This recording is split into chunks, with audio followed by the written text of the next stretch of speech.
book club meeting. And I'm a little emotional in this right now because of all times, just as I'm about to start this meeting, and we're going to talk about the pruning season. That's the chapter from Necessary that we're going to talk about when the good gardener shows up and begins to prune, and when he begins to cut away at what no longer is needed. Will your answer still be yes to him? And so, out of all times of me starting this meeting, because I like to have my gospel music playing in the next room when I'm having the meeting, of all times, the song Yes by Shekinah Glory. I'm not sure of the exact gospel singer name. You all can put her name in the comment section if you know who she is. But there's a group called Shekinah Glory that has a song called Yes. And that was the song that I played in the hospital just before my son passed away.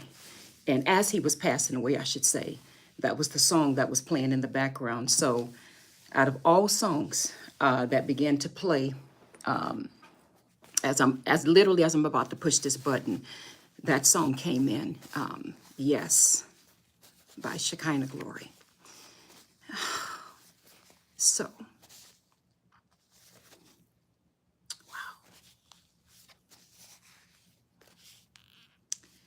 well, wasn't expecting that kind of an opening.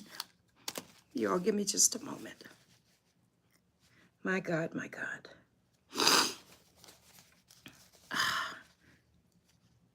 Oh, my God. You could not have told me that was the way we were going to start today's book club meeting. I think what's beautiful about it is a few minutes ago, about 20 minutes ago, when I was sitting here praying, I told Jesus, I said, you stand right before me. I said, have your hands extended to me and just let me pour. So many people are going through things right now in this world, Lord. And I said, we're about to have this book club meeting. I was actually planning on canceling the meeting today because I was supposed to have been out of town and doing something totally different.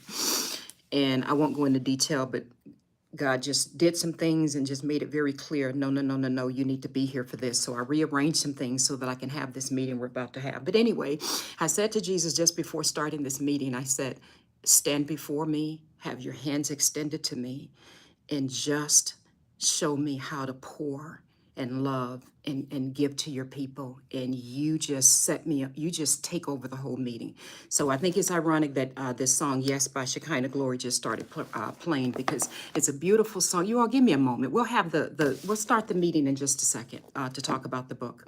And for those of you who want to know what chapter we're going to be turning to, open up Necessary and you can turn to chapter 5, the pruning season. That's what we're about to talk about. We're about to talk about what happens when the good gardener shows up and begins to prune and cut away at what no longer is needed. And I know we talked about this before, but we're going to take it from a little bit of a unique angle because God really, really has been putting in my spirit, and especially this week, so many people all around the world are going through so much right now. There is a massive pruning that's happening in the lives of people all around the world, especially the saints of God.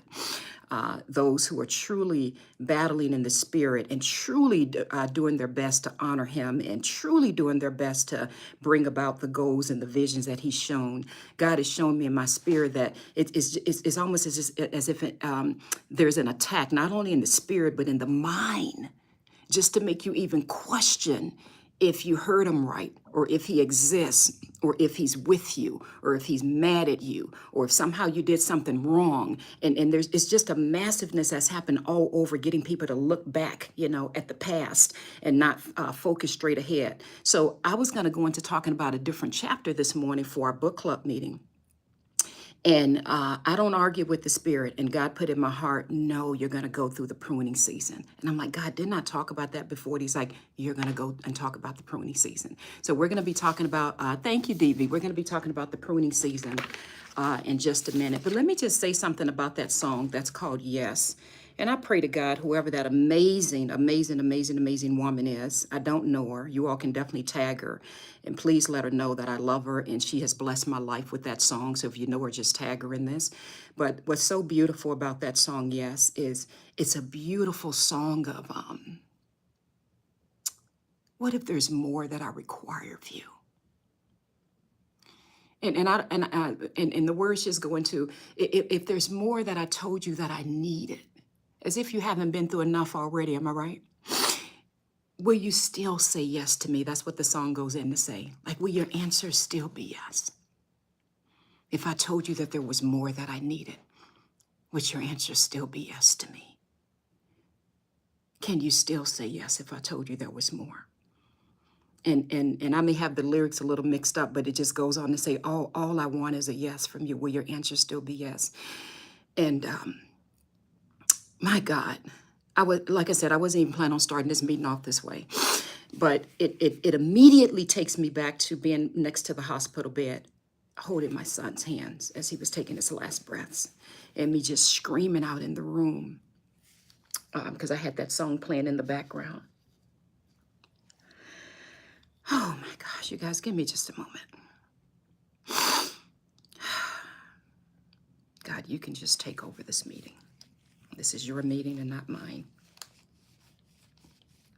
It's just immediately taking me back to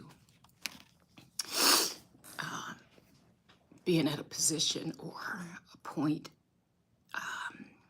in life when you are just depleted. Can anyone relate to anything I'm saying? Let me just say that first. I see comments coming in. You all can comment, say something. I see comments coming in now. Let me know if this relates. But when I think about that song, it just reminds me of moments in life when you're just depleted and you feel like you have literally nothing else to give, like you've tried your best. And especially when things didn't go as planned.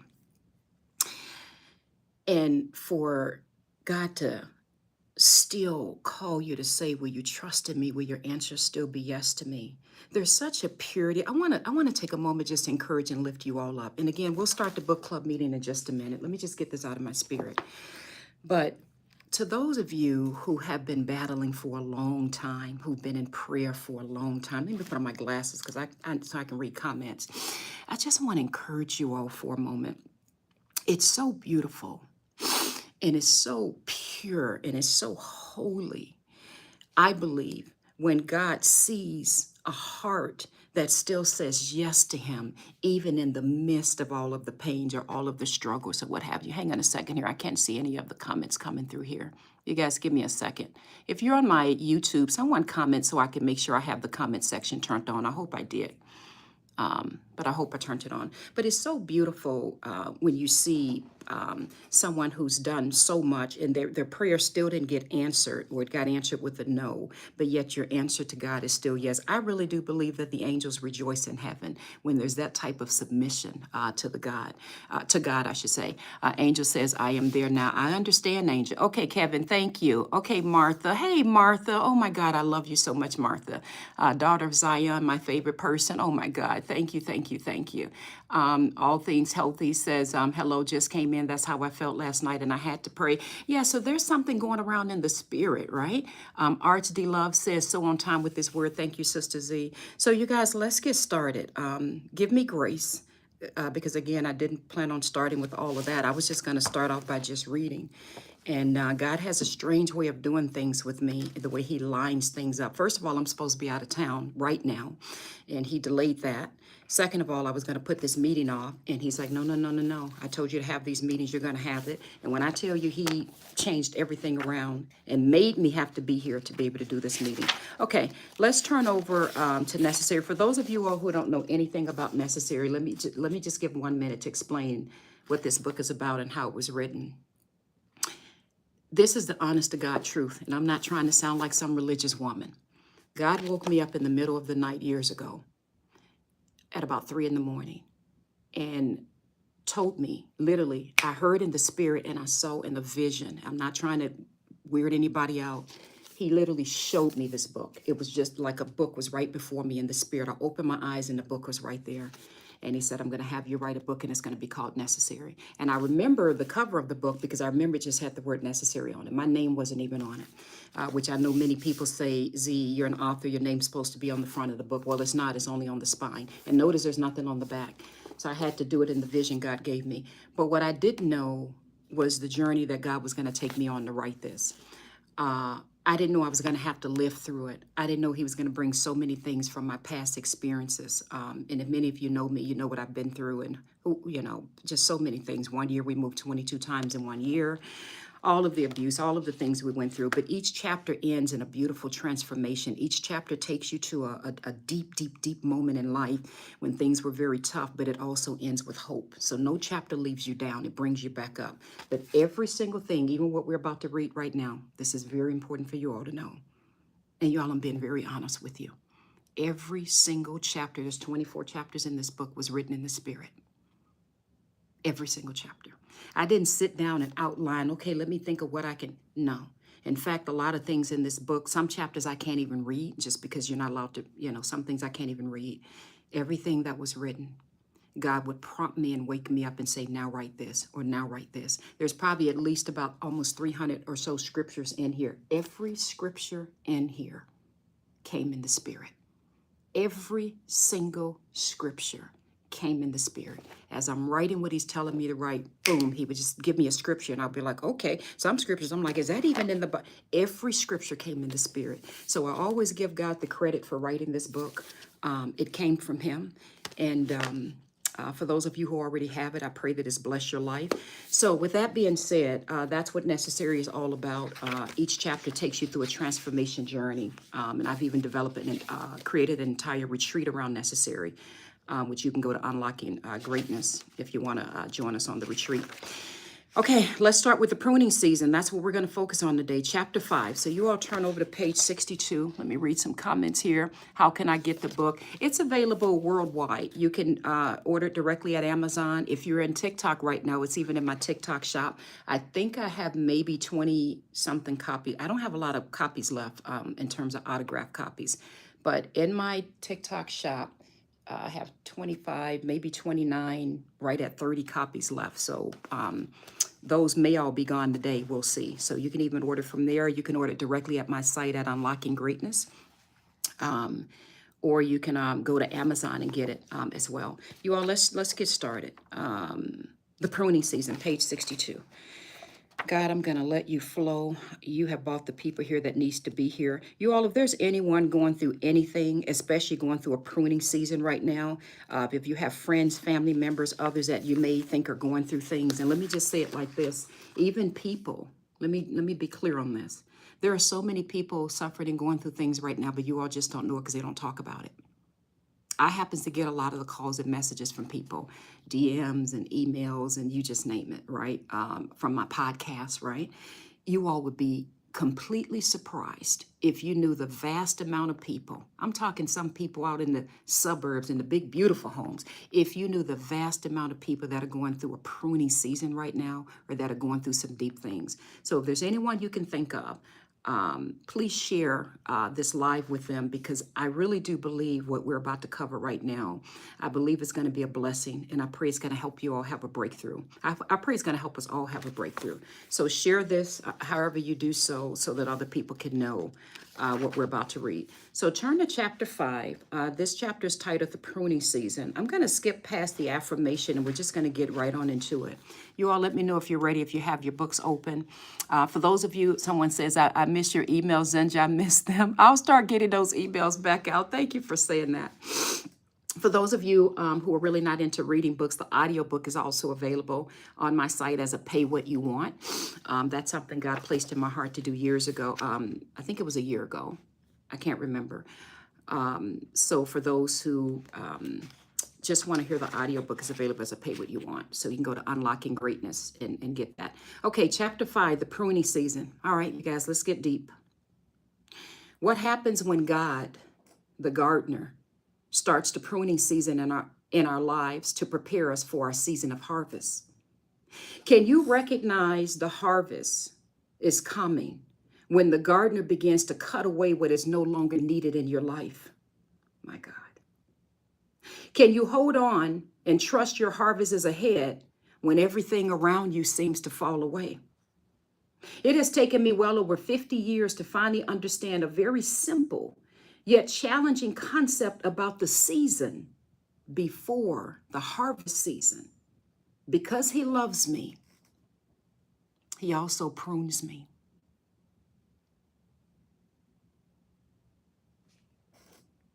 Did you guys catch that? Because he loves me, he also prunes me. Some of the most challenging moments in my life has produced my greatest growth, but I would be lying to you if I told you that I enjoyed all of those seasons of pruning. In fact, it was during some of those painful seasons that I wondered if God really knew or even cared what was happening to me. Pruning hurts. It cuts. It removes that which does not belong. Pruning ended some relationships in my life. Pruning uprooted and relocated me. At times, pruning left me feeling isolated, unloved, and confused because I just couldn't understand why so much discomfort was happening in my life. I was so focused on what was being cut away that I couldn't see who I was becoming. It's easy for me to justify trouble coming into my life if I know I'm dealing with consequences from my own actions, such as doing something I had no business doing in the first place.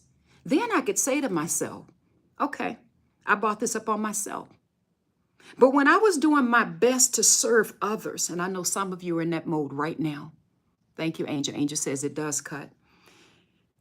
When I was doing my best, you all, this is very important to listen to this part.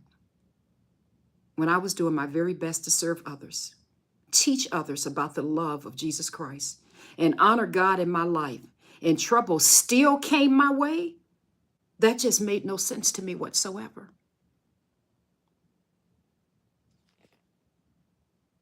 So it must have been the enemy that was messing with me, right? After all, the thief comes to steal, kill, and destroy. That's John 10:10. Can someone put that in the comments? Now, we quote John 10:10 quite a bit. Am I right, you all? The thief comes to steal, kill, and destroy. Someone says, love you, Mama Z. Your book in existence has blessed my life. Thank you for being my mentor. Oh, hey, Aji. When I was sitting in my closet last night praying, I kid you not, I'm not just making this up. I lifted your name up before God. You came in my spirit, you and a few others, and I just began to pray for you. So I'm so glad that you're able to join this live, Aji. So I just quoted John 10:10. If you all can put that in the comment section about the thief comes to steal, kill, and destroy. And he roams around looking for someone to devour. That's 1 Peter 5:8. You all write that down. 1 Peter 5:8. Surely he must have sneaked in when God wasn't looking. Or did he? John 15:1-2, and I'm reading the NIV, states, I am the true vine, and my Father is the gardener. He cuts off every branch in me that bears no fruit. We're going to talk about that in just a minute. You all just bear with me. He cuts off every branch in me that bears no fruit. While every branch that does bear fruit, he prunes so that it would be even more fruitful. We're going to definitely come back to that in a minute, you guys. Why on earth would God mess with something that's already producing fruit? Why would he mess with a little bit that is working well in your life or in your business or in your whatever? Why would he prune what is already working? My God.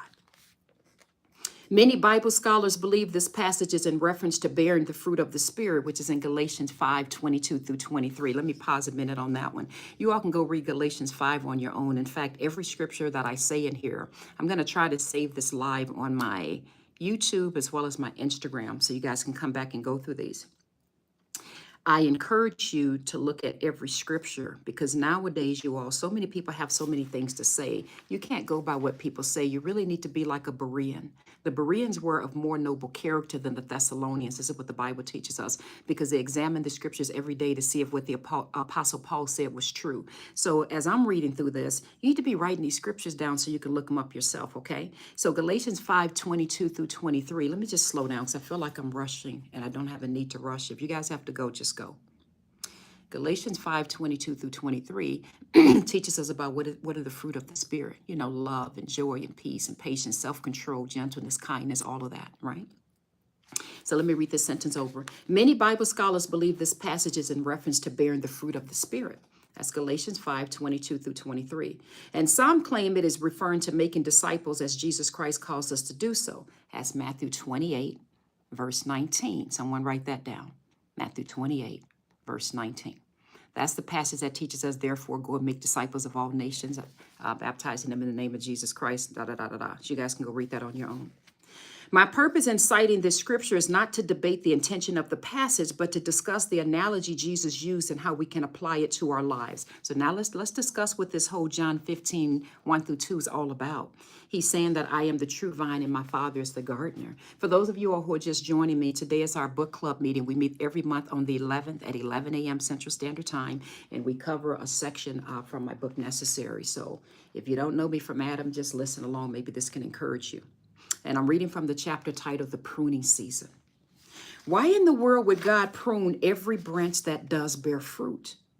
The Bible teaches us in all things God works for the good of those who love him. And that's Romans 8:28. Can someone write that down?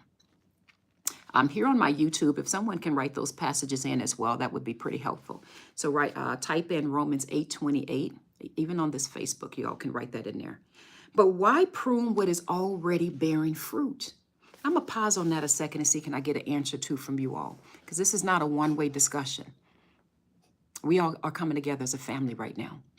This is not just about listening to me. Before I continue reading, why would God prune what is already bearing fruit? Thank you, SH, for putting that passage in there for me. And thank you, DV, for putting the passages in there. Why would he prune what's already bearing fruit? Let me phrase this another way. Why would he mess with you? If what you're doing is sort of kind of working or something's beginning to develop and show its way through, right? You're beginning to have some progress. Why would God prune what is already working or bearing fruit? I want to see some answers to that. Why would he prune what's already bearing fruit? So let me just say this as some of you all are starting to type your responses. This is not a one-way thing where I'm just sitting and reading to you all. We all need each other whether you realize this or not. And we all are here on this live as a family, okay? And we're here to give to one another. Some of you all may have answers and responses that can help free somebody else. So I expect you all to respond. Let me know your responses. Okay, I see them coming in. Susie says to test our faith. I like that, Susie. With love, B. Thompson says, when we reach our carrying capacity, God needs to increase our capacity for the new things he's created for us. Come on, with love. I love how you put that. Devi, you ran ahead of me. Devi already quoted Jeremiah 29:11. I'm going to get to that one in a minute. McCott Morgan says full potential. I like that. I like that. Anyone else? SH says because we have greater capacity. Kelly says it's God's way. Arch D. Love, I like how you said that. Change the discourse of our life. Angel says make it grow stronger. Yeah, Angel, I like that. Angel also says grow new branches. Okay. All right. I like that. I like some of those responses. Those were some of the questions I pondered in my heart when I expected to walk into my harvest season.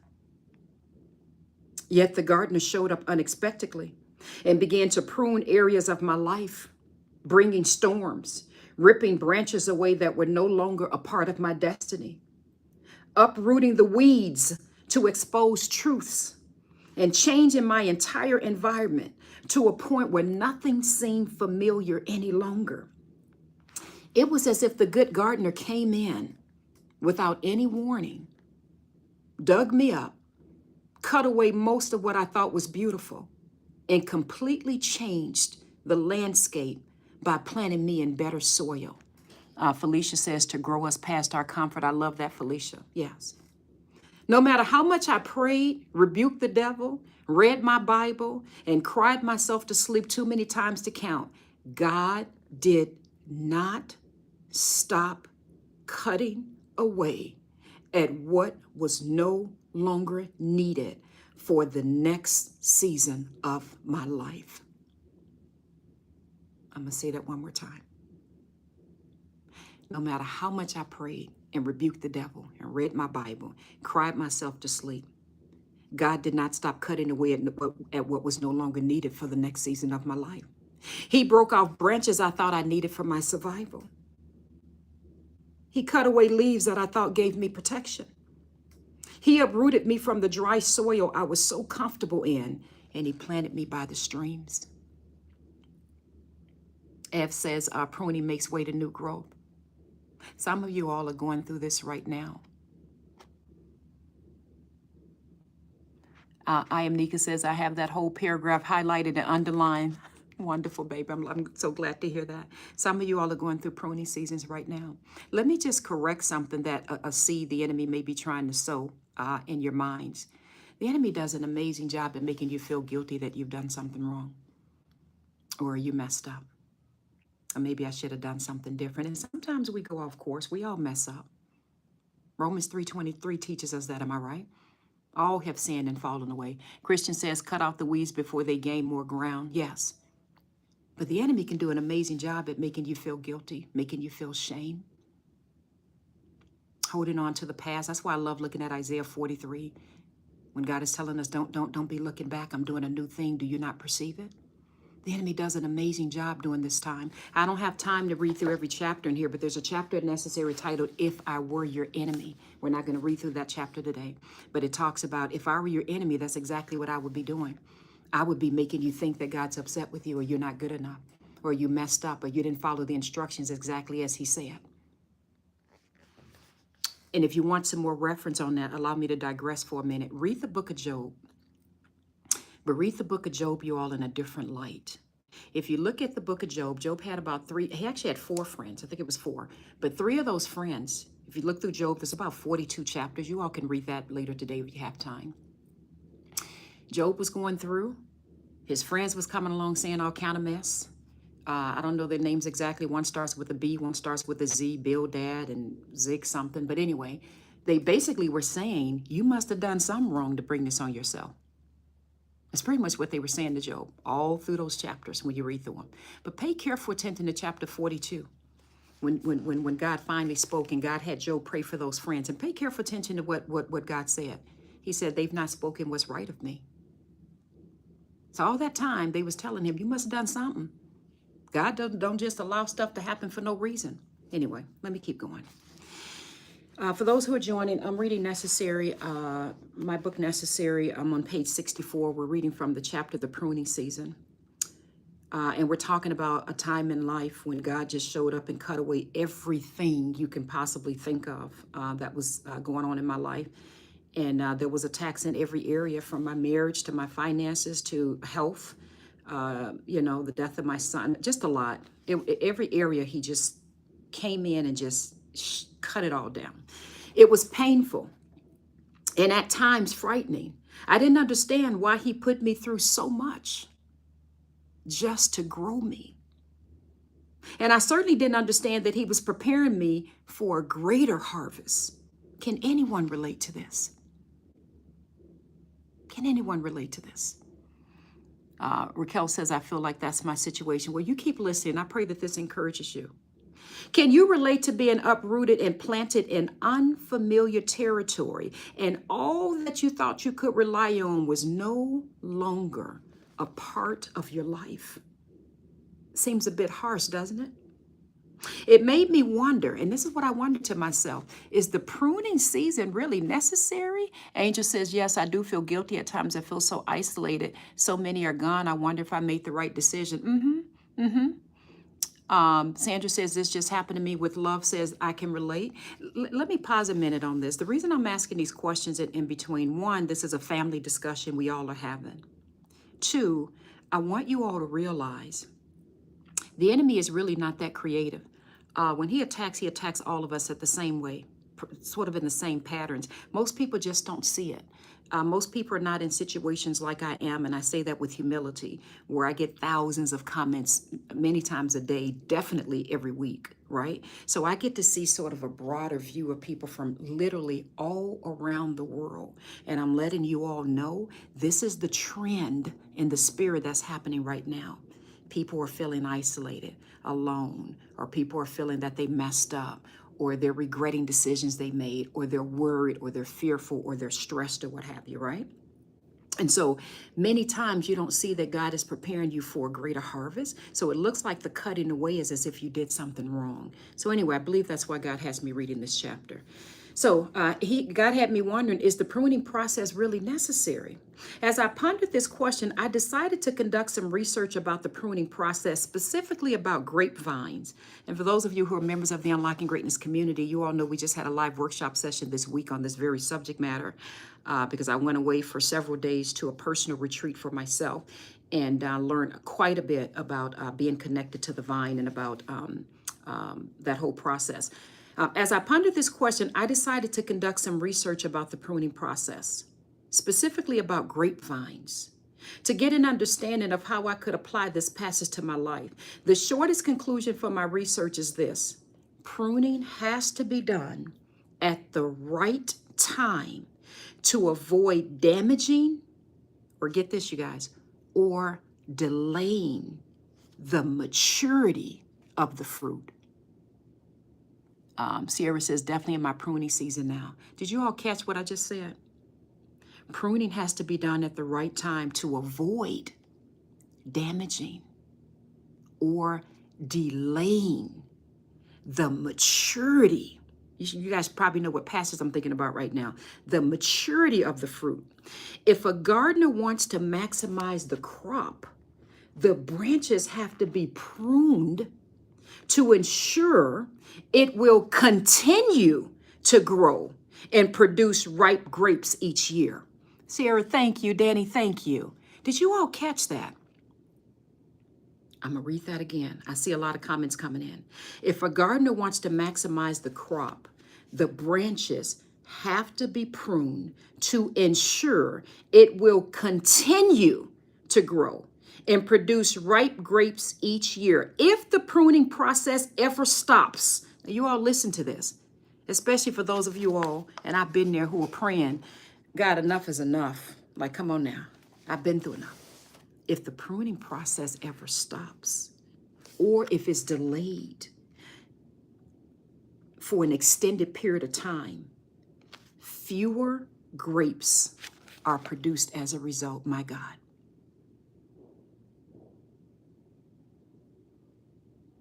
Angel says true. Do y'all catch that? Fewer grapes are produced if the pruning process ever stops.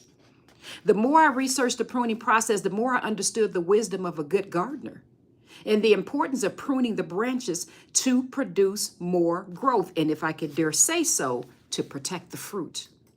While this may not satisfy most naysayers, because I know some of you all are like, well, that's good for you, but I don't like it. That's fine.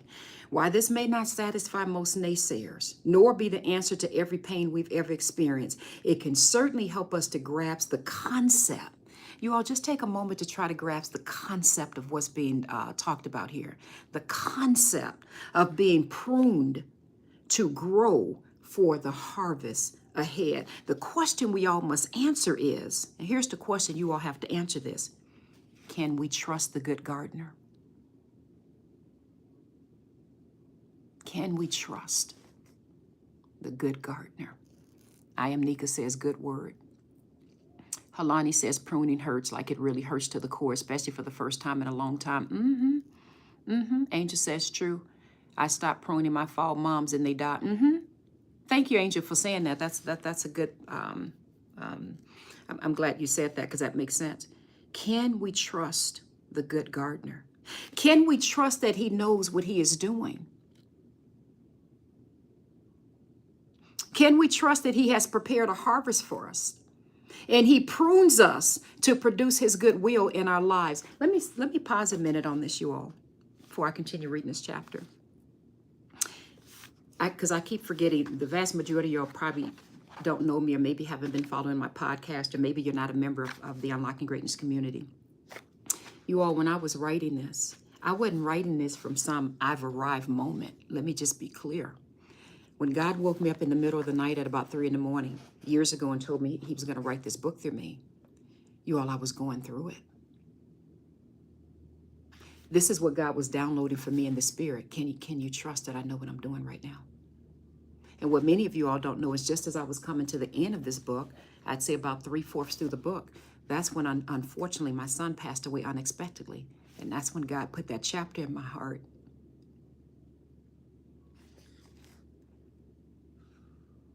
Give me just one moment.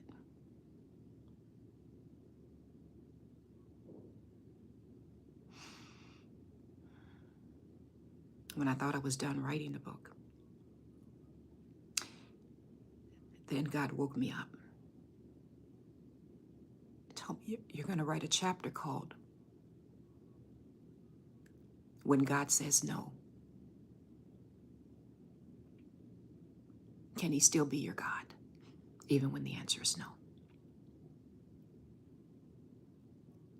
So I'm reading this to you all, but you have to understand, in the process of going through it, I was going through it. And I'm just praying that this is helping someone right now who may just be questioning just a little bit. Doesn't mean you don't love God, because if you didn't love God, you probably wouldn't still be listening to this live at this point, right? You know, there are some people that don't want to hear a single thing about God or a Bible or scripture, and that's okay. I love all of y'all. You get to decide whatever you want to do. But I assume if you're still on this live for this long on a beautiful Saturday, the love of God is in your heart. But can you trust him even when the answer is no? Vernon says, take your time. Thank you, Vernon. I'm not going to rush through this. I know you all got to get going with your Saturday. Just come back and watch it on YouTube later. But let me just keep going. Where was I at, you all? The question we all must answer is, can we trust the good gardener? Can we trust that he knows what he is doing? Can we trust that he has prepared a harvest for us and he prunes us to produce his goodwill in our lives? Looking back, I realized I gave Satan way too much credit. Because if any pain or discomfort occurred in my life, I always thought it was the enemy at work. I wasn't mature enough to consider if perhaps there were times the good gardener was simply at work, preparing me for the seasons ahead. Did you all catch that?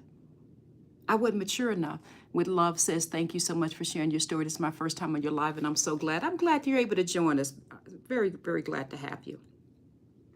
I wasn't mature enough to realize, you all, it wasn't always the enemy that was after me. Now, God allowed his tactics to be used for his glory, right? But it wasn't always the enemy. It was a good gardener at work. I certainly wouldn't have my butt here on a Saturday morning reading from a book and talking about the Bible with people all around the world that I don't even know. That was nowhere in my agenda. But because years ago, all of that stuff God had me going through and still have me going through things right now, he's pruned me and he's humbled me to such a point where now he's bringing about his glory. You're witnessing, it's not me, so take this the right way. You all are witnessing fruit from the pruning process right in this very moment. Someone catch that. You're witnessing good fruit, more fruit. I've always loved God, right? But not to this extent where I'm just going to be online being vulnerable, sharing my life with people and trying to help people like in the way that I'm doing it now. You all are witnessing more fruit being born as a result of that pruning process that I thought almost was going to take me out. Does that make sense, you all? And some of you all, let me pause for just a moment. You have such an anointing and a calling on your life that's so strong and so great. Don't allow the enemy to fool you or to trick you or to get you to stop. Because you may be going through a pruning season right now, or maybe a season of just not knowing what to do, or a season of feeling guilty about something.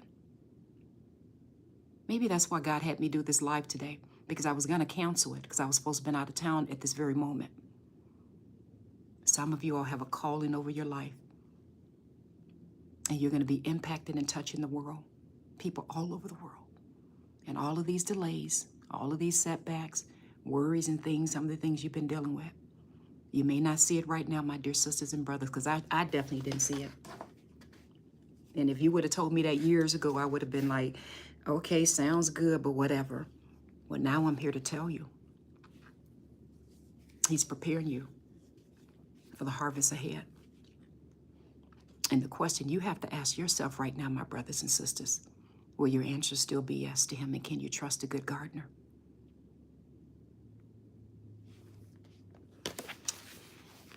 Elizabeth says, I'm not in this meeting by mistake. Thank God. Thanks for the email reminder, Z. You're definitely talking to me. I find myself questioning God, using my dad, my mom, my job. I'm pruning very hard. Elizabeth, I'm so glad that you're in this meeting. I didn't know I'm glad my team got an email out. We didn't get an email out early in the week to remind you all about the book club meeting, because I was planning on just skipping it this time because I was supposed to be out of town. But my goodness, God did some things and was like, no, absolutely not. I'm going to change everything around because you're going to have this meeting. So I'm walking in obedience. So thank you.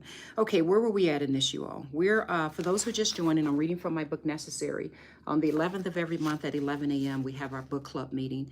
If you don't have a copy of Necessary, you can pretty much get it anywhere from Amazon or from my website, or you can get the audiobook as a pay what you want at Unlocking Greatness. Okay, where are we at in this? My God. Okay, I'll start back on page 65. Looking back, I realized I gave Satan way too much credit because if any pain or discomfort occurred in my life, I always thought it was the enemy at work. I wasn't mature enough to consider if perhaps there were times the good gardener was simply at work, preparing me for the seasons ahead. I guess that's why the Bible teaches us to rejoice in the Lord. And that's Philippians 4:4 that teaches us to rejoice always. Because we know that even in our suffering, God has plans to prosper us and not to harm us. And that's Jeremiah 29:11. I think someone had put that passage up earlier. If you all can put that passage in the comment, Jeremiah 29:11. If you're in a pruning season right now, and the good gardener is cutting away in your life, please know that you're not alone. God has not forgotten about you. Our Father is a very skilled gardener. He knows what he is doing. And even when you don't feel his presence, he sees you. He's with you. He's masterfully working it all out. Let me pause on that for just a moment. Y'all, there were so many times I just did not even feel his presence. And if I can be very transparent, if you read my book Necessary, especially right after my son passed away, there was times when I didn't even know if I wanted to feel his presence. And I was like, God, I'm too weak to even embrace you at this point. I love you. I still serve you because I don't have any other gods to run to. I really don't. But I'm not really feeling this right now. I don't feel your presence. I don't know if I want to embrace you right now. I'm too weak. But I go on to talk about in that chapter, but I was still enough to sit and allow him to embrace me, even when I didn't embrace him back. Now, only those who are going through some really, really, really deep things right now probably can relate to what I just said. So even in those moments, you all, when we don't understand and we don't have clarity, we don't even feel his presence, he's still with you. My life is a living witness. The good gardener showed up unexpectedly and tore everything down, every altar, every person I depended on. That was around the time I even had friends betray me. It was, everything was just torn down. Everything I thought I could rely on for my own strength. Let me pause on that a second. For those of you who are the go-getters of the world, or maybe you can relate to me being someone that grew up in poverty and just you've worked hard your whole life. My mom was a single parent. She did her best. She was on welfare her entire life until I was just about, I was almost in college when my mother finally finished college. It took her 12 years to finish college to become a social worker. God rest her soul, she's no longer with us. But I just grew up in very humble beginnings, I'll say that. And my mother was a kid herself when she had me. That's another subject. And then witnessing all the abuse she went through from all the men in her life, which, I talk about that in this book. It does something to you when you have an upbringing that's pretty rough. We lived in a lot of projects and all over the place and moving around. And you can almost, and take this the right way, you can almost begin to develop a dependency on yourself. So I was so strong-willed, so strong-minded. I'm not going to have the same life my mother had, and I'm going to be strong, and I'm going to be this and this and, getting my degrees and working hard and doing this and that. I didn't realize this, but somewhere up in there became this dependency that I was smart enough and wise enough to figure it all out. I don't know if somebody can relate to that. I still love God, still go to church. My whole family is ministers. Even my mother was a minister. Everybody's in ministry, right? So when that God went in my life, my grandpa was, built churches, let alone a minister. Just follow me. But somewhere I began to think that I can figure it out. Well, God stripped every altar away from my little butt. He humbled me real good. And that's what I meant when I said he took away every altar, every person I depended on, everything I thought I could rely on from my own strength. I tried everything that I knew to do. And would you believe it that nothing worked or nothing lasted? Now, you know you're in a mature spot when you can tell God, thank you for humbling me. I actually tell him that all the time, to be honest, almost every day or every other day. Even this morning, I said, God, thank you for humbling me. Even recently, he humbled me with something. God, thank you for humbling me. Because now I've been around enough. And when I say around enough, I mean, I believe by his grace, he's matured me enough to see, even in the pruning seasons and the humbling seasons, he's doing a good thing. He's pruning and taking something away so that he can produce more fruit from it. But let me keep going. My life is a living witness. The good gardener showed up unexpectedly and tore everything down. Every altar, every person I depended on, everything I thought I could rely on for my own strength, he tore it all down. It was only in my most challenging seasons of great uncertainties and sorrows that I began to grow from dark places, my God, as he placed me in fertile soil and removed what was no longer needed in my life. You all, that is the hardest line right there, because everything seems valuable and needed in the present moment in your life. That job, that person, that company working out, that friendship or that relationship or that whatever, everything seemed like, but God, I just can't make it if you take this away. Everything seems needed in the moment.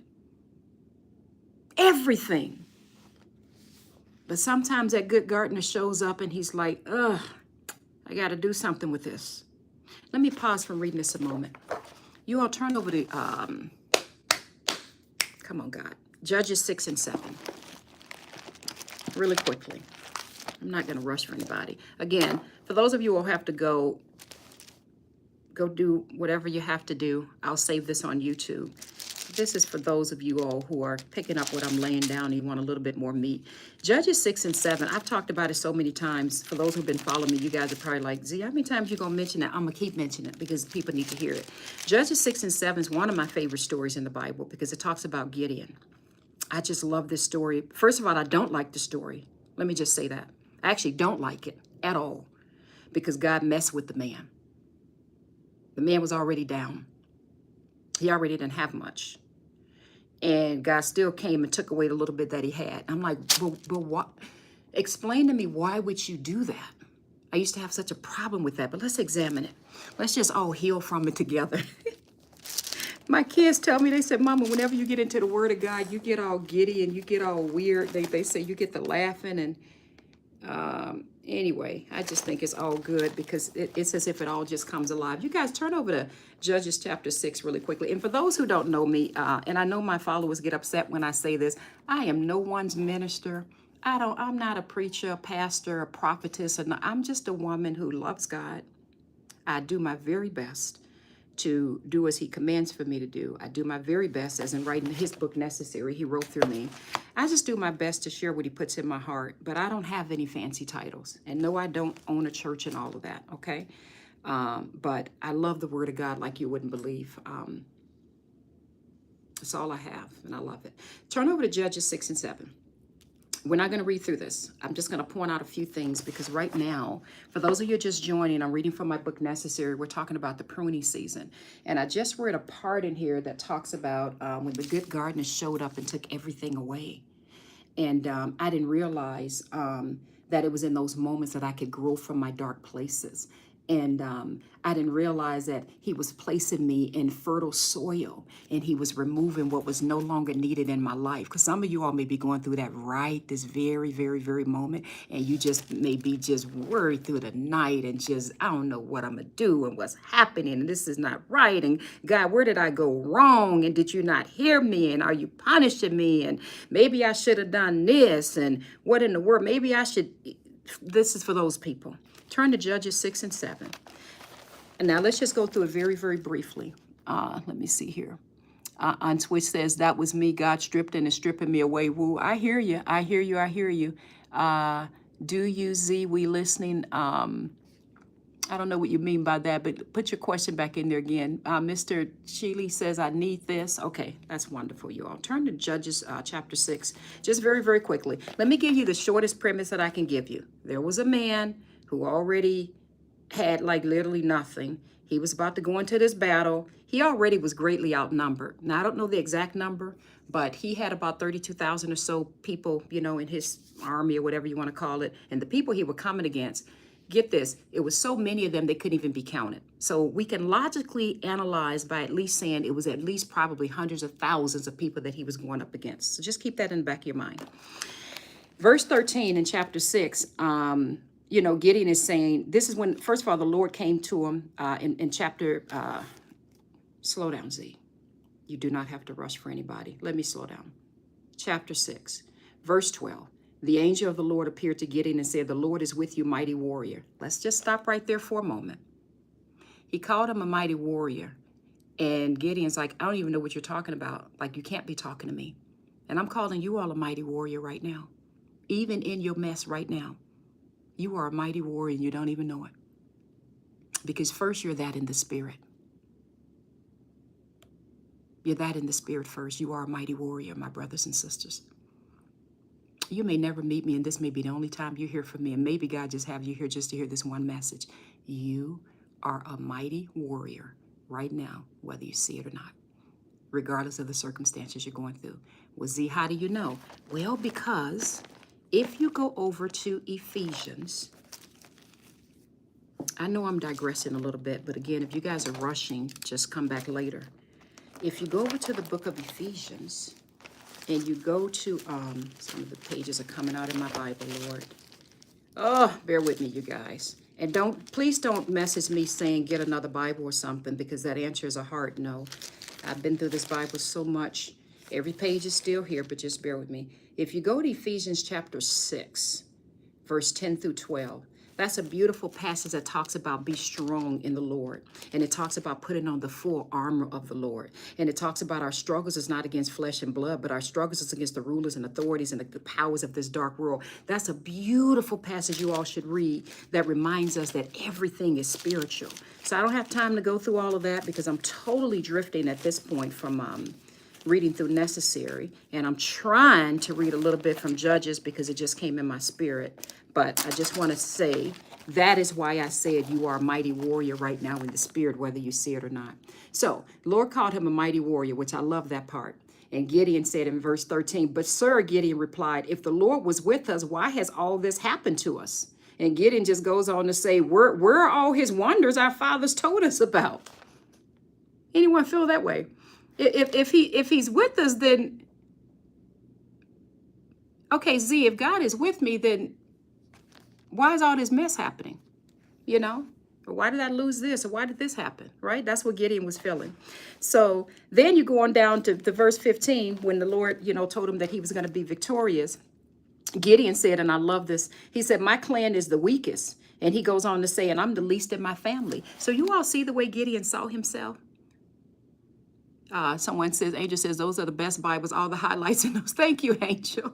Sometimes I get people like, you need to get another Bible and you need to be more honorable to God with your Bible. I'm like, girl, my tears is all through this Bible and it ain't too many pages not highlighted. I'd be dang if I'm sending this thing anywhere. I've had this Bible over 30 years for somebody to try to fix it up. But anyway, and I pray that one day my children have my Bible when the good Lord decides to take me home.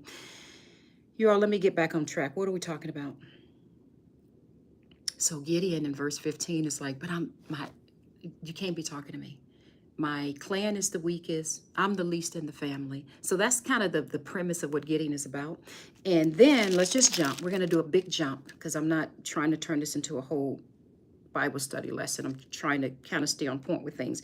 Gideon in verse 7, this is one of my, Judges chapter 7. This is my favorite part.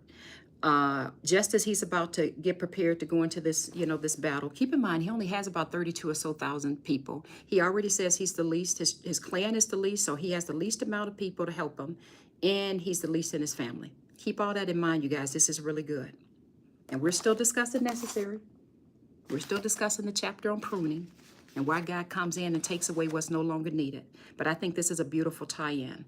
In verse 2, you guys brace for this.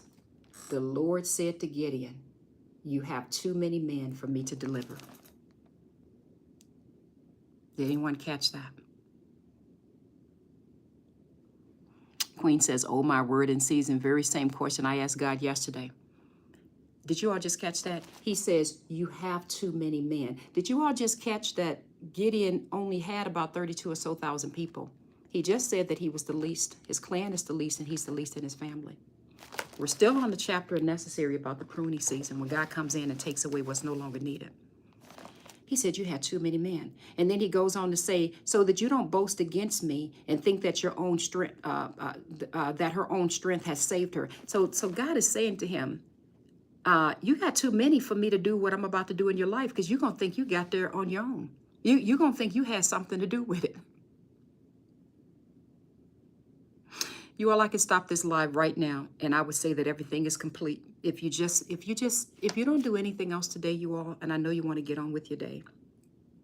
If you just concentrate on just that, Judges chapter 7, on that verse that I just read, Gideon had 32,000. The Lord comes along and says, and keep in mind, he's already well outnumbered. He's the least. Some of you all may be in a situation right now. Well, see, I don't have much, and I'm going through this, and I'm already, I just got this situation. I just found out about. I'm already at my breaking point. That's what some people say. I'm already at my breaking point. And imagine the Lord coming along and says, I can't do too much with you just right now. I got to cut away a little bit more. And you sitting there thinking, are you kidding me? But he sees who you're becoming. So let's keep it going. So in verse 4, but the Lord said to Gideon, there are still too many men. So he says, anyone who trembles with fear can turn around and leave. So about 22,000 men left. So Gideon had 32,000. I know some of you all have heard this story a lot, but be patient, you all. There are some people that don't know this at all. So let's just be patient and let this soak into somebody's spirit that may need this. And I'm reading Judges 6 and 7, you all. Gideon had 32,000. He was the least. He didn't have much. He saw himself as the least. That's what's even more important, how he saw himself. Lord comes along and says, I'm sorry, but you have too much going on. I got to cut this down.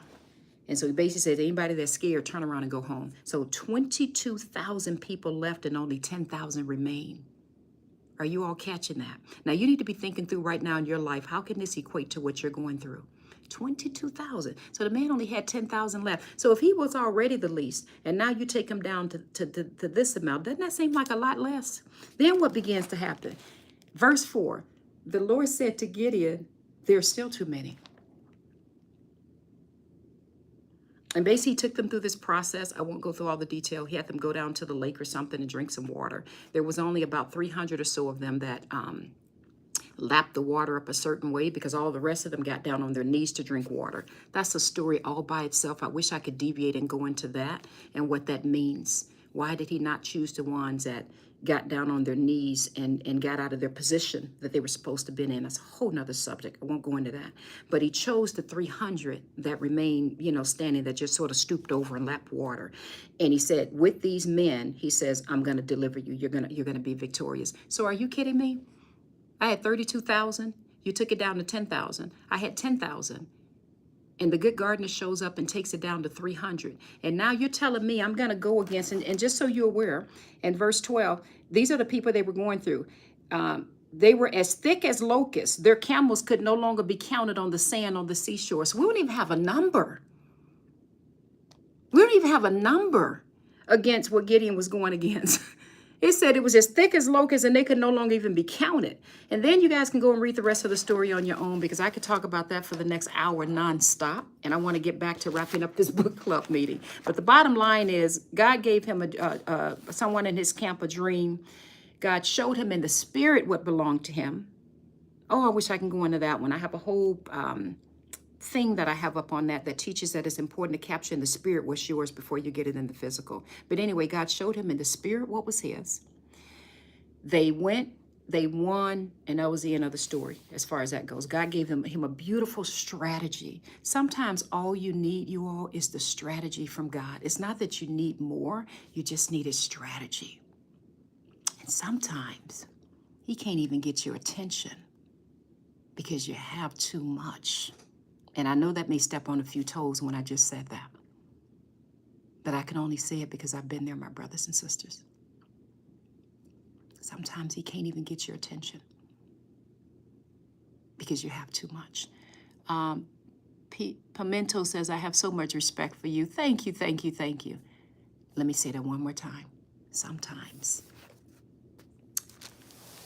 all the good gardener's trying to do is get your attention, because sometimes we have too much. And many of you may be laughing at that, saying, well, I know you're not talking to me. Yeah, I am. I really am. Because Gideon saw himself as being the least with next to nothing. And the good gardener still showed up and says, okay, let's start this pruning process. And now when I get you to this point, now I'm going to give you a strategy. And I pray to God that that's where many of you are at right now, where God is about to give you a strategy that's going to change everything. If I had time, I would turn over to a story in the Bible where in one day, the entire market was changed around in one day. But I don't have time to go into that.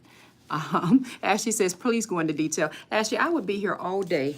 And if the good Lord put in my heart that I need to do this more often than once a month, then you know what, maybe I will. But I try to respect people's time. Let's go back to Necessary, you all, so we can close out this book club meeting. For those of you all who don't have a copy of Necessary, if you're on my TikTok, it's in my TikTok shop. Let me start there, but it's on Amazon. You can get it there. Make sure you guys get your hands on a copy of it and you reread this chapter. Each chapter ends with reflection and assignment questions, and I have an entire retreat based on Necessary. So if you're not a member of the Unlocking Greatness community, I more than welcome you all. You can go to unlockinggreatness.com and join me for my live workshop sessions. We meet every week for live workshop sessions, and we go through a retreat, and it's just amazing. We meet for personal and entrepreneur development. So I would love to see some of you all inside of the Unlocking Greatness community. You can go to unlockinggreatness.com. And I'd love to get a chance to meet you all. So for the rest of you all, go to Necessary, page 66. Let's close this out. I came to realize there are some pruning processes we may never understand until we meet him on that great day in heaven. But I want to encourage you to hold on to his unchanging hands and trust the good gardener has not taken his eyes off of you. Trust that his eyes, hang on a second, you guys. I got to do something where I got to move a puzzle piece so I can stay live. Hang on, it's telling me to do it again. Okay, all right. I want to encourage you all to hold on to his unchanging hands and trust the good gardener has not taken his eyes off of you. Trust that his eyes are on the sparrow, and he is aware of every single detail of your life, even the number of hairs on your head. And that's Luke 12:7. You all should go and turn to that one. Luke 12:7, if you can write that in the comments, that God is aware of even the numbers on your head. When you can barely hold on any longer, when your faith has weakened, and when you are tempted to feel that God doesn't care or he can't relate to any of your struggles, always remember this important passage. And I quote, "For we do not serve a high priest For we do not have a high priest who cannot sympathize with our weaknesses, but one who has been tempted in all things just as we are, yet without sin." Excuse me. "Therefore, let's approach the throne of grace with confidence so that we may receive mercy and find grace for help at the time of our need." And that's Hebrews chapter 4, verse 15 through 16, if someone can write that down. Hebrews 4, 15 through 16.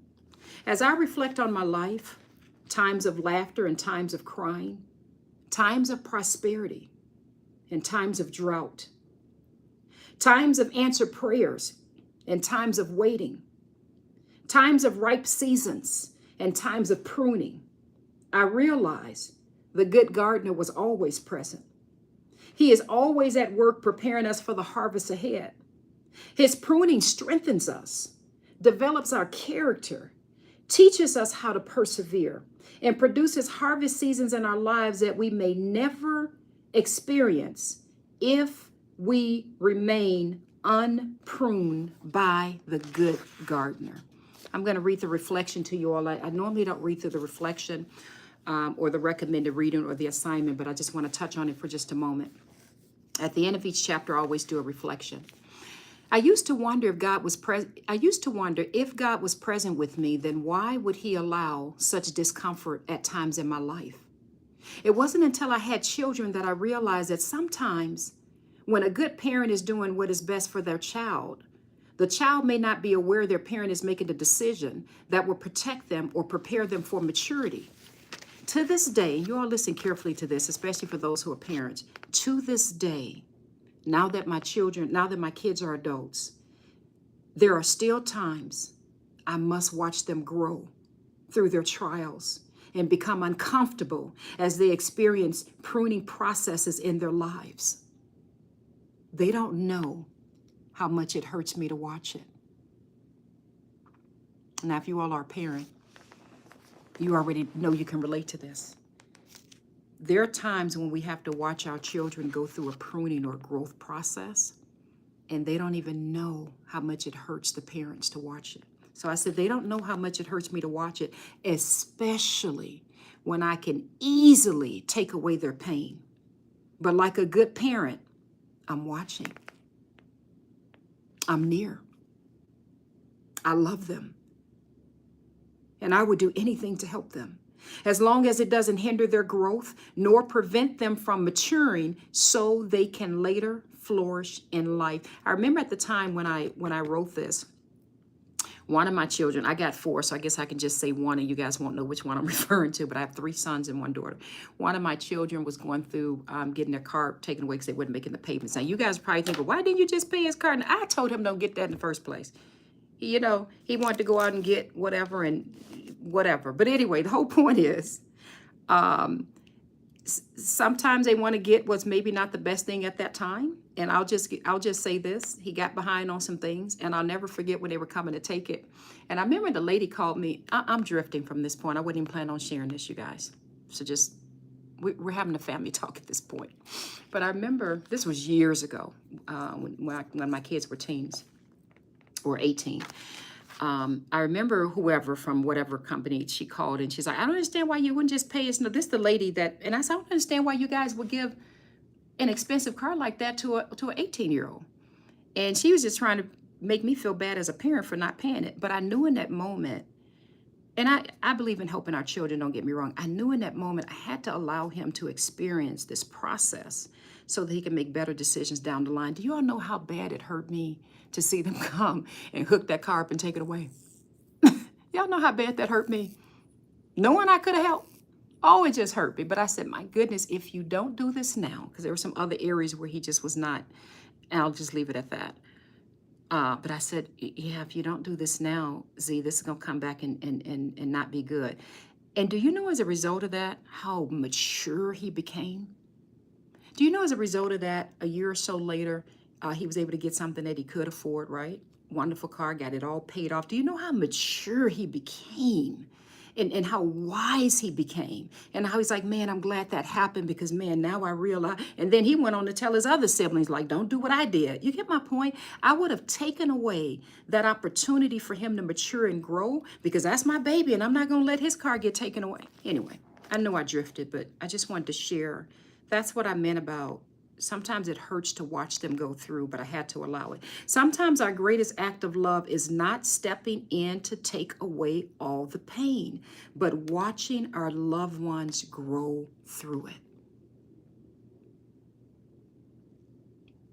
Some of you all, there's a chapter inside of Necessary titled Let Go or Letting Go. I didn't realize this, but some of you all are carrying loads that don't even belong to you. Some of you all are carrying loads, too many loads. And I can say it because not only was I one of those people, I still have to guard my heart in that, you guys, because I love everybody. If you all know me or follow my podcast, especially if you're a member of my community, Unlocking Greatness community, you guys know I don't care if you're black, white, young, old. I don't care what affiliation, politically you're in. I don't get into that. I genuinely love people, right? I genuinely want to help people, right? But sometimes it's hard. A part of loving is to watch them grow. And I believe that's the love that God has for us at times in our lives. I do not claim to have all the answers for every hardship we experience in life. And I certainly do not claim to know why some of us experience a tremendous amount of pain and suffering in our lives. However, I'm so grateful God loved me enough to prune me and watch me grow from my place of comfort, because it was only in the stretch. We'll talk about that in one moment. It was only in the discomfort. It was only in the repositioning. And dare I say, It was only in the pain that produced the greatest harvest in my life. I'm not going to read on more, but you all know that it goes into some recommended reading. There's some assignment questions at the end of this chapter. Let's look at one of the assignment questions because I'm going to get this wrapped up.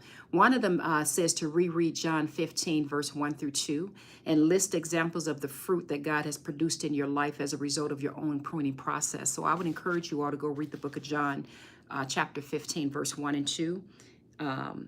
And examine that. But let me just talk to you all a minute before I close out. For those who are just joining, we just finished reading a little bit from Necessary. Every month on the 11th, you all should just set that on your alarms, in fact. Every month on the 11th at 11 a.m., we have a live book club meeting. It won't always be on all of my social media platforms. I think next time I do it, it might just be on my YouTube. But if you've already become a member of the Unlocking Greatness community or a book club member, if you go to my site at Unlocking Greatness, you can sign up to become a book club member. You'll get a notification before we go live, so you'll know where we're going to be having it at. But let me see if there's any questions or comments before I close out. I pray that this has helped you all. Let me just read a little bit from here. Jeannie says, well said, from what you've shared, your book Necessary. Thank you, thank you, thank you. Elle says, what was that passage in John? I believe it's John chapter 15. Matthew, Mark, Luke, John. Let me just see. John 15, 1 and 2 is the part about, I am the true vine and my Father is the gardener. He cuts off every branch in me that bears no fruit, while every branch that does bear fruit, he prunes so that it'll be even more fruitful. I went to a retreat a couple of days ago. It was about an hour or so from Atlanta, Georgia. A friend of mine was going, and it was out in this farm in the middle of nowhere. And without going into all details, it was something I'd never experienced before. But one of the things I learned, it was sort of like a silent retreat. It was beautiful.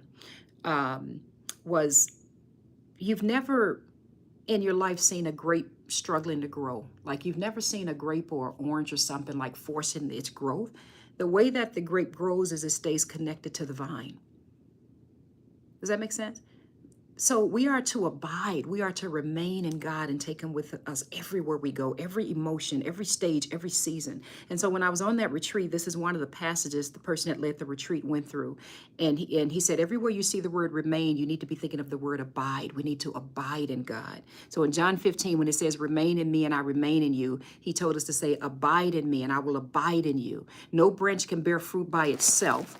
It must remain in the vine. Neither can you bear fruit unless you remain, or I should use the word abide, unless you abide in me. And one of the things he was teaching us is everywhere you go, make sure your thoughts, your decisions, your responses, everything that you do, you're abiding in God.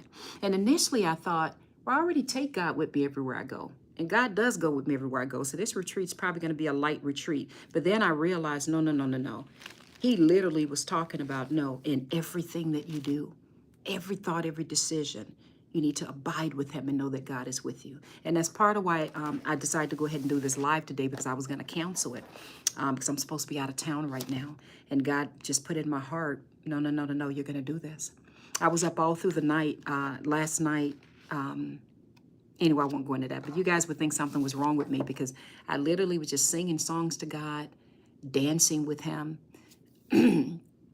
At some points in my closet with the door closed, talking with him, praying to him, listening, playing my gospel music, dancing around my room, probably close to midnight, just abiding in his presence, surrendering and just abiding with him. And then this morning, because I'm supposed to be on a flight right now as we speak, just so you all know, I'm literally supposed to be heading out of town. God began to do things and show me things. And he's like, this is where you are to be and what you are to do. And so we have to be just surrendered to what does he call us to do and what does he want us to do in this season in our lives. Anyway, I pray this helped you all. If you all put a comment in, put it in again so I can read it because I wasn't able to see what you said. So I'm sorry about that. I saw there was comments, but just put it in again so I can read it. Was this helpful to you all? Jeannie says, amen. Jeannie, I'm glad that this was helpful. Janelle, thank you for putting that passage in there. Heather, thank you so much. I see your comments. I pray that this helped you. Stephanie says Reflections is on page 67 of the book. Stephanie, you got your book, huh? Cab says, thank you, Z, for the live. I am Nika says, this was great. Elle says, this was very helpful. You're welcome. You're welcome. Fab says, I needed this word. You are so welcome. Elizabeth says, thank you, Z. We love you so much and appreciates God's timing through you. Thank you, Elizabeth. I pray you're encouraged. Andrea says, thank you for your obedience. I pray that this encouraged you, Andrea. I don't know how to say your handle name. IFEN Wancha says, great one. Amanda says, a divine appointment for me today. I love that. I love that. Elle says, very helpful. If you all don't have a copy of Necessary, Rosa says, amen, this helped me. I'm so glad that did, Rosa. Shayai, S-H-A-H, Shayi, that's a beautiful name, said, God bless you. Thank you so much. If you all don't have a copy of Necessary, first of all, it's very rare that I ask you all to really do much of anything. And this is one of the moments I want to ask you all something. This book, Only by God's Grace, has really helped transform a lot of lives because not everybody actually gets into their word or even know where to look. And one of the things, the reviews, especially the Amazon reviews, which I love, but people tell me, they say, Z, I'm in my Bible so much more because there's so many passages in here that now helps me to understand it. And then I go to the Bible and I'm reading it. And they've said, this has just really helped me tremendously in life. You all never know what someone is going through. You just don't know. There are people that you all think are doing okay and they're really not. And I won't go into detail. I'll just say sometimes I get messages from people. People are really going through things. I'm talking some people that are famous. You may never even know who I'm talking about, that reaches out and just say, hey, this is really helping me. You have no idea. This is what I'm dealing with. I know we're coming up on the holiday season. There's a lot going on. I think one of the best gifts you guys can give someone is giving them the gift of knowing more about God, more about who He is. And I would ask you all, if as you're considering gifting out things to people, consider getting Necessary as a gift for people. I've had some people even come and gift my entire retreat. I have an entire retreat based on Necessary on my site at unlockinggreatness.com. And it's beautiful because lately we've had people that's been gifting the retreat out to people, which is so beautiful. And they've already actually started the retreat, some of the people that's received it as a gift. And they've said, Z, oh my God, I just absolutely love this. So I just want to gently challenge you all, especially with everything going on in this world today. I can't say it enough. I don't know how to properly say this without, I don't want to be talking about fear or anything, but God, tell me how to say it.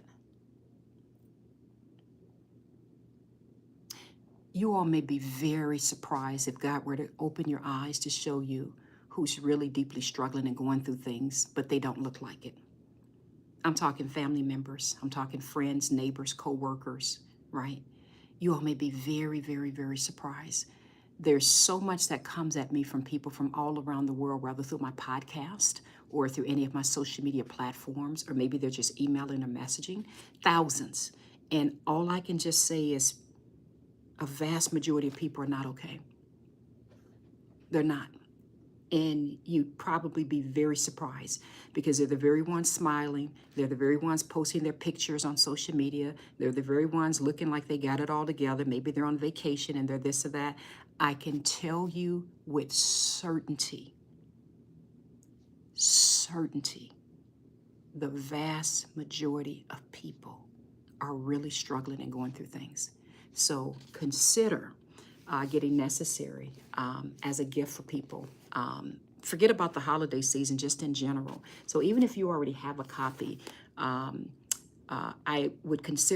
want you all to consider either going to Amazon and ordering a copy or a couple copies. You know, some people have gotten them for their whole groups or book club meetings or what have you. But getting copies for people.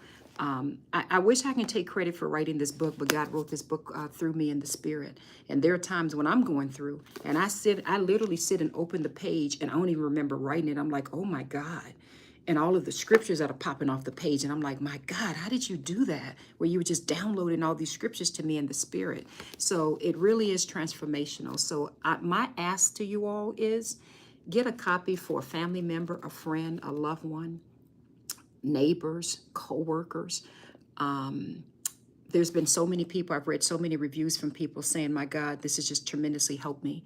So that's my ask. And for those who are not really into reading, you can go to my website at unlockinggreatness.com and you can get the audiobook for whatever you want to get it for. That was a very difficult decision for me to make.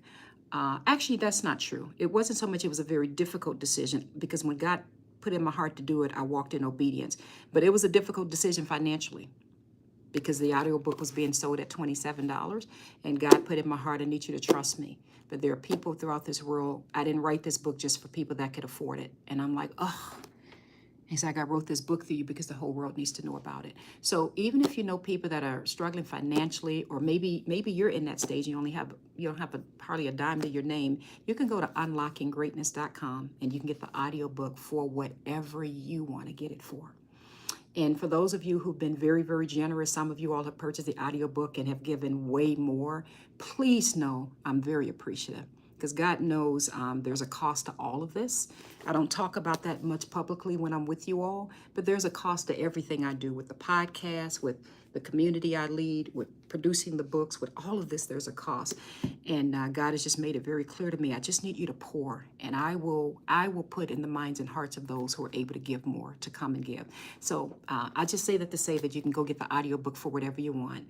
And for those of you who've given so much more, and you know who you are because you've received an email from me, a personal email from me thanking you, I just want to thank you for your generosity. And for those of you who've purchased a sponsorship for people, I have a community. It's titled the Unlocking Greatness Community. It's at unlockinggreatness.com. If you all ever want to join me in the live workshop sessions we have every single week for personal and entrepreneur development, I would love for you all to go and join. You can go to unlockinggreatness.com and join. Recently, we've had a couple people that have agreed to sponsor someone.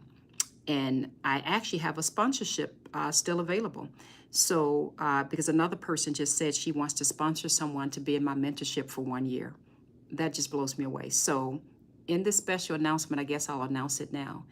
If there's someone watching this live right now, you all, please don't take advantage of this. I'm talking about someone that's seriously going through and seriously cannot afford to get in a mentorship and just don't have a single dime, or just don't have it. But if there's someone in this live right now who have been praying for help, you need the support, and you're in that situation, we have one, it might be 2 sponsorships left, because we had another person reach out and said, Z, I'd like to sponsor somebody. But if that defines you, and if you're interested in personal development or entrepreneur development, 2 amazing people, by the grace of God, recently reached out and said, I want to sponsor another person, or I want to sponsor someone. That means that you get to be in my mentorship for an entire year at 0 cost to you, because someone's already paid for it. So if that's you, now you all, please, I got to be careful saying this online, because just about everybody will be emailing. There's only 1 or 2 spots left that we have. So if that defines you, if you're really going through and you want to be in a beautiful community, live workshops, we have guest speakers. It's the most, go to my site, unlockinggreatness.com, and look at all the testimonies. It is the most beautiful thing I've ever seen, where you have people coming together from all around the world every week. We're in these live calls. Not only do we discuss necessary and the whole retreat people are going through, but they literally get help with entrepreneurship and with their business growth, and identifying what are their patterns that they're following. And it's just a beautiful, beautiful, beautiful mix of spiritual help, personal development help with your mindset, and entrepreneur growth patterns. So if that defines you, you can go to unlockinggreatness.com. Just go to the contact us page and send an email, and just let us know your story. Just say, hey, I heard you say that there's a sponsorship available. Here's who I am, here's my situation, and why I'm asking, can I be the one that receives it? Now, I only have, I think, 1 or 2 left, and I will share that. I'll pray about it. I'll talk to my team about it, and we're going to select 1 or 2 more people this weekend, so you can get, or by Monday, I should say, so you can get an entire 1-year sponsorship completely free. Now, for the rest of you all, let's please act honorably, because if everybody comes in and do that, you can imagine we can't, we just can't have it be for everyone at no cost. But for the rest of you all, if you feel like, hey, I need some help, I really want to be a part of the live workshops, it'll be a little bit of a stretch for me, but I can do it. I encourage you to go to unlockinggreatness.com and sign up and join our live workshops. But if you're that person that's been praying and you've really been trying to get your business off the ground, or you've been trying to really grow, and you need community, you need help, you need support, and you just don't have it, just know that two amazing people recently, I'm talking recently, have agreed to sponsor someone. One agreed to sponsor another person. And they basically just said, Z, I love what you're doing, and I just want to give this to you. And you pick who are...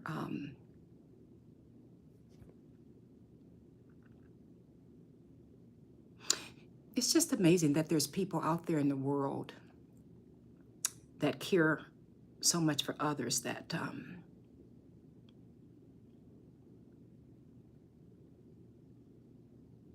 they would turn around and do such a thing. And they don't even know, and this isn't the first time this has happened, by the way. They don't even know how much that helps someone that they may never meet, or that person don't even know they were the ones that sponsored them. But I just pray that God, for all those who sponsor somebody, I just pray God blesses you beyond your wildest dreams. Because for someone to get a full year of mentorship, especially in the program that we offer at Unlocking Greatness, I've seen the transformations with people, and it's unreal. So if you're one of the sponsors watching me now, please know I'm so grateful for you.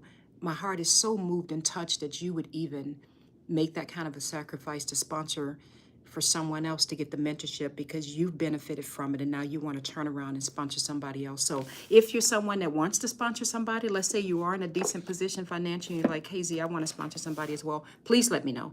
Send me an email and say, hey Z, I'm good, but I want to sponsor a person, or who knows, maybe 5 people, maybe 10, depending on what God's put in your heart. That's never happened before where someone sponsored more than a couple, but who knows who's on these lives. Anyway, with that being said, let me get my butt out of here. I love you all. For those who are just joining, I just finished reading from my book, Necessary. I pray that it helped you all. We talked about the pruning season. I pray that you guys are greatly encouraged. If you're just joining, you can go back to YouTube or Instagram and watch the entire book club meeting that we just had. And just know, you all, no matter what season you're going through right now, and especially if you're going through a pruning season right now, we have to trust that the good gardener knows what he's doing, and allow more fruit to be produced as a result. And even now, with me doing what I'm doing now, it's amazing how God has been stepping in there and bringing people forward, just like the most recent people that said, hey Z, I want to sponsor somebody. It's just amazing how God will say, hey, I got you. I just need you to follow me and do what I'm saying. And I got you. I got you financially. I'm going to take care of that. I'm going to send the right people. Or I got you in this area. I got you in, with your job or what have you. God really does amazing wonders when we surrender, when we trust the good gardener, when we dance with him through the night, and when we walk in obedience. Like, I'm supposed to be on a flight right now, you guys, and God put in my heart, this is what you're going to be doing. I'm like, but I already booked my ticket, God. He's like, today at this time, you're going to be doing this. And so I have to walk in obedience, and that's what you're saying. All right, I'm going to close out. Love you all. Angel says, love you too. Have a great weekend. Love you, love you, love you. I'll see you all soon. Stephanie says, Mama Z, I got my copy. Wonderful, Stephanie, wonderful. The soloist's name is Valencia Lacey on Yes. Oh, is she the one that sings that song on Yes? Heather, thank you for telling me that. Elizabeth says, thank you, family, for putting down the scriptures. Much appreciated. I love it. I love it. All righty, bye, you guys. I'm going to start closing out. I pray this helped you all. I'm going to start with closing out the YouTube first. Love you all. Bye-bye.